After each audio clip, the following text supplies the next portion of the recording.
علی امام منستو منم غلام علی ہزار جان گرامی فدا بنام علی علی علی۔ ایک بات اور میں کہوں، حضرت سلیمان علیہ السلام ہے اور آپ کو ایک شخص نے آ کر دعوت دیا، کہا میرے بیٹے کی شادی ہے،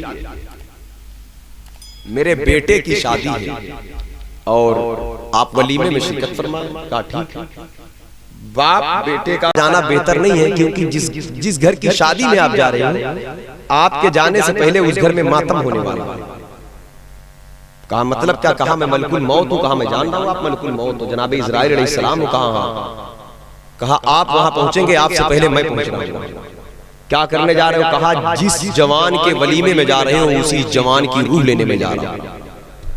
دیکھیے قدرت کا فیصلہ، توجہ چاہتا ہوں میں، یہ زمین اکڑ کے چلنے کی نہیں ہے، کب کیا ہو جائے۔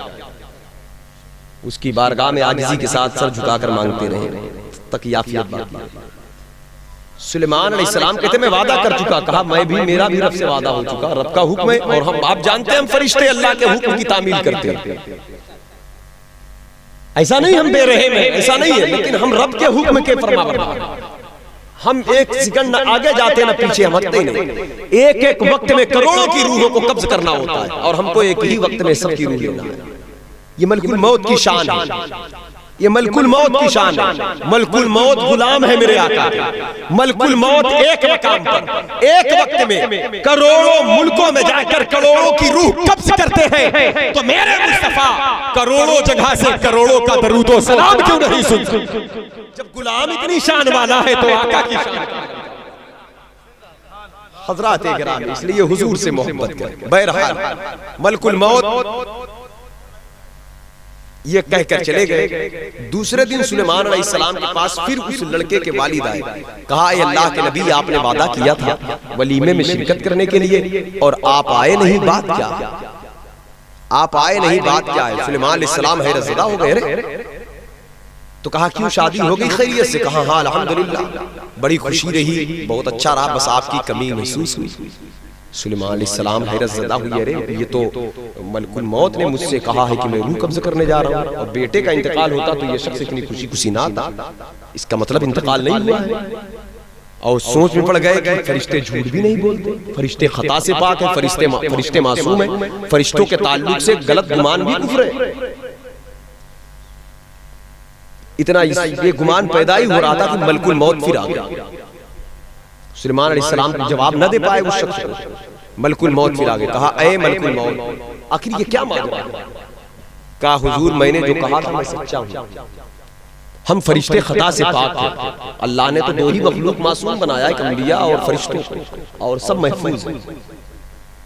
معصوم حقیقی صرف نبی کی ذات ہے، فرشتوں کی ذات ہے، باقی سب محفوظین۔ میرے آقا سید المعصومین نبیوں فرشتوں کے سردار، سید المحفوظین صحابہ اہل بیت تمام اولیاء کے سردار، گناہوں سے محفوظ طبقہ انبیاء صحابہ اہل بیت پاک اولیاء کرام۔ حضرات گرامی وقار تو کہا کہ یہ آپ روح قبض کرنے جا رہے تھے کیوں نہیں کیا؟ بات کیا ہے؟ کہا اللہ کے نبی میں سچا ہوں، بات درست ہے جب میں روح قبض کرنے پہنچا جیسے ہی اس کے گھر میں داخل ہوا غیب سے اللہ آواز دے رہا ہے، مشیت نے آواز دی ملک الموت ٹھہر جا۔ کہا جس رب نے بھیجا تھا اسی نے روک دیا مجھے۔ حالانکہ رب کا فرمان تبدیل نہیں ہوتا، لا تبدیل لکلمات اللہ، ایک بار جو حکم ہو جائے ہو جائے، لیکن فرمان دعاؤں کی برکت سے مؤخر ضرور کر دیا جاتا ہے، مؤخر کر دیا جاتا ہے۔ کہا جب میں پہنچا وہاں پر تو میں کیا دیکھ رہا ہوں کہ رب نے کہا ٹھہر جا، اتنے میں دیکھا ایک ضعیفہ ہاتھ اٹھا کے کہہ رہی ہے اللہ دولہا دلہن کے عمر میں برکتیں ڈال، نم آنکھیں تھی اس کی، سکتے چہرے تھے اس کے، پیمن لگے کپڑے تھے اس کے، بال الجھے تھے اس کے، غریب عورت تھی، مانگ مانگ کر ٹکڑے کھانے والی عورت، اور وہ اپنے دامن کو اٹھا کر دعا کر رہی تھی اللہ دولہا دلہن کی عمر میں برکتیں ڈال۔ تو میں سمجھ گیا وہ یہ دعا ہے جو جا کے ٹکرا رہی ہے، تب آواز آ رہی ٹھہر جا۔ تو میں نے تحقیق کیا کہ آخر یہ عورت ہے کون؟ لوگوں نے کچھ نہیں، مانگنے کھانے والی عورت، غریب عورت ہے، اس کی کوئی دعوت بھی نہیں تھی اس محفل میں۔ اتفاق ایسا ہے کہ یہ ولیمے کی محفل میں شرکت کر جب شرکت کیا تو دولہے کے والد نے ایسا نہیں کہ اس کو منگتوں کی طرح کہیں بیٹھا کر کھلا دیا، مطلب کہ جاؤ جہاں بیٹھ کے کھا لو، ایسا نہیں، بلکہ اس کو لے جا کر عزت کے مسند پر جہاں بڑے بڑے لوگوں کے دسترخوان لگے تھے اس عزت کے مسند پر بڑے خلوص بڑی محبت سے کھلایا، اور خوب اچھے کھانے جو کچھ تھا اس کے پاس کھلایا۔ اور جب یہ کھانا کھا کر شکمشیر ہو گئی تو اس نے کہا یا اللہ اس نے میرا پیٹ بھرا ہے، ولیمہ کا کھانا ہے، دولہا دلہن کی عمر میں برکت ڈال دے۔ مسئلہ یہ نہیں ہے کھانا کھلانا کھانے، خلوص ہونا چاہیے عمل، اخلاص شرط ہے۔ 1 روپیہ خرچ کر کے اللہ کی راہ میں چاہو تو بہت انعام لے لو، اور چاہو تو لاکھوں خرچ کر کے کچھ نہ لو۔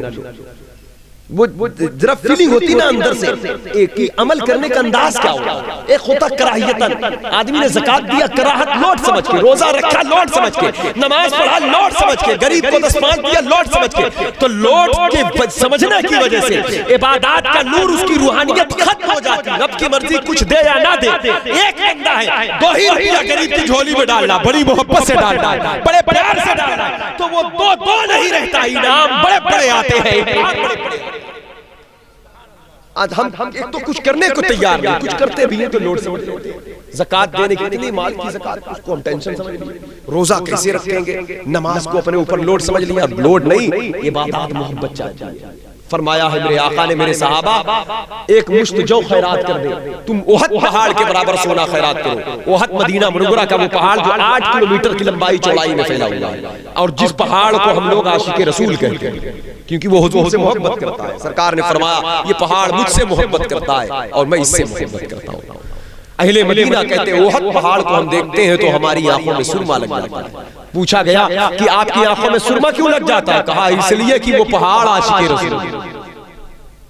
تو حضرات گرامی وقار تو کہا میں چاہوں تو تم احد پہاڑ کے برابر سونا خرچ کر دو، اور صحابہ جو خیرات کرے 1 مشت، تو جو خرچ کر کے جو اللہ کے ہاں سے انعام ان کو ملے گا، تم سونا پہاڑ کے برابر خرچ کر کے نہیں پاؤ گے۔ وجہ کیا ہے؟ کیونکہ حضور کے صحبت کی برکت سے، نظر عنایت کی برکت سے صحابہ کے عمل میں اس قدر اخلاص اور محبتیں ڈال دی گئی تھی کہ بعد کے لوگ وہ چیز نہیں حاصل کر پائیں گے، لیکن صحابہ کی برکت سے اگر انسان کوشش کرے تو بڑے انعام حاصل ہو سکتے ہیں۔ اس لیے اخلاص شرط ہے، محبت تو لہذا جب بھی صرف آج کل کا مزاج کیا بن رہا ہے، بڑی بڑی سوسائٹی والے بڑے بڑے لوگ آئے تو ان کی آؤ بھگت ہو، کمزوروں کو، غریبوں کو، یتیموں کو، بیواؤں کو، مسکینوں کو نظر انداز کیا جا رہا ہے، حالانکہ مالدار یہی لوگ ہیں، انہی کی وجہ سے تو برکتیں پھوٹتی ہیں۔ بزرگوں نے فرمایا غریب ہی امیر ہوتا ہے، یہی لوگ، تو ان کا بھی خیال رکھیں ہر معاملات میں، ضرور ان کی خدمت کریں۔ خدمت سے بندہ خدا کو پا جاتا ہے، اور لوٹ سمجھ کر رہیں خدمت کریں تو کہیں اللہ کا شکر ہے مجھ سے یہ کام لے لیا، وہ چاہتا تو ہمارے آپ جیسے کتنوں کو پیدا کر دیتا۔ تو یہ ساری باتیں تھی، حضور کی اطاعت کریں، غوث پاک کی محفل ہے، غریب نواز کی محفل ہے، بزرگوں کی زندگی جب ہم دیکھتے ہیں تو بہت ساری چیزیں ملا کر